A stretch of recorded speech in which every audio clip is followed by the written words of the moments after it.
আসসালামু আলাইকুম এভরিওয়ান। আশা করি ভালো আছেন, আমিও ভালো আছি আলহামদুলিল্লাহ। তো আসলে আমি আজকে এসেছি একদম মজাদার টেস্টি বিয়ে বাড়ির ফিরনি আপনাদের রান্না করে দেখাবো। আর এতে টেস্ট হবে অনেক, এতে কোনো সন্দেহ নাই। তো আমি চলে যাচ্ছি মজাদার ফিরনিটা রান্না করতে। প্রথমে আমি দুধগুলোকে খুব ভালো করে জাল দিয়ে কমিয়ে নিয়েছি। এটা আমি আগেই কমিয়ে নিয়েছি অফ ক্যামেরায়।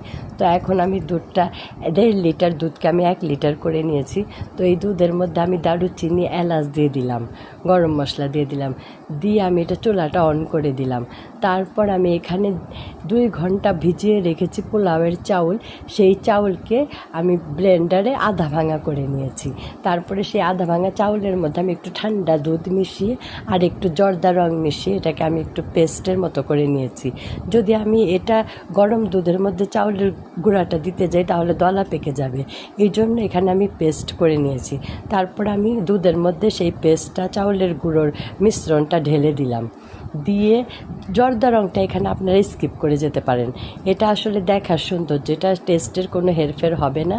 তবে খাবার আগে মানুষের ক্ষুধা উদ্রেক হওয়ার আগে দেখারও কিছু সৌন্দর্য আছে।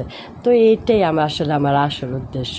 তো এখানে কিন্তু নাড়া থামানো যাবে না। চাউলের গুঁড়াটা দেওয়ার পরই নাড়তে হবে, একদম অনবরত নেড়ে যেতেই হবে। এখানে হাত ব্যথা করলেও নাড়া বন্ধ করা যাবে না, কেননা টেস্টি খাবার, একটা বিয়ে বাড়ির ফিরনি তৈরি করছি, হাত ব্যথা করলেও অসুবিধা নাই। এত টেস্টি খাবার খাওয়ার জন্য একটু কষ্ট তো করতেই হবে। তো এভাবে অনবরত নেড়ে আমি কিছুক্ষণ 10 মিনিটের মতো আমি এটাকে জাল করে যাব। তারপর আমি এতে চিনি দিয়েছি 2 কাপ। এখন এই চিনিটা আমার স্কিপ হয়ে গেছে, আমি তখন অন করতে হয়তো ভুলে গেছি, ক্যামেরাটা একেবারে অন করা হয়নি। তো এখন আমি চিনি দেওয়ার পরে দেখলাম একেবারে টেক্সচারটা পাতলা হয়ে গেছে। তো এখানে হলেও অসুবিধা নেই, এটা আমি আরও কিছুক্ষণ জাল করতে হবে। জাল করলে এটা ঘন হয়ে যাবে। তো কিছুক্ষণ জাল পড়ার পরে এটা ঘন হয়ে এসেছে।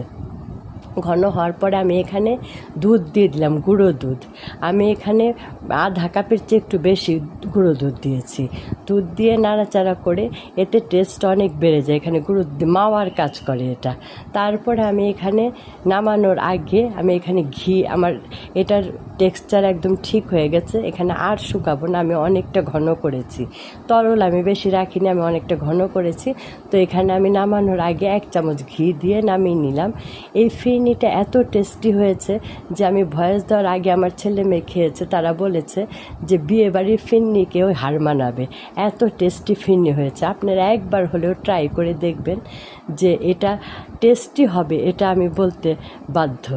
তো আসলে এখানে আমি সাজানোর মধ্যে শুধু কিশমিশ কয়েকটা দিয়েছি, এতে অনেক সুন্দর লাগছে। এটা এমনিতে অনেক টেস্টি, এটা সাজানোর কিছু নাই, শুধুমাত্র কয়েকটা কিশমিশ দিলেই হয়ে যায়।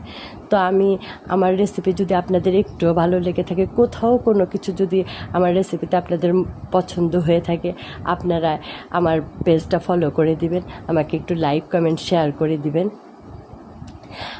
আপনাদের একটা লাইক আমাকে অনেক দূর নিয়ে যেতে সাহায্য করবে। তো প্লিজ আপনারা লাইক দিয়ে দেবেন, কমেন্ট, শেয়ার করে দেবেন। তো এই আশা নিয়ে বিদায় নিচ্ছি, আবার নতুন কোনো রেসিপি নিয়ে চলে আসবো। আপনারা ভালো থাকবেন, আমার জন্য দোয়া রাখবেন। আল্লাহ হাফেজ।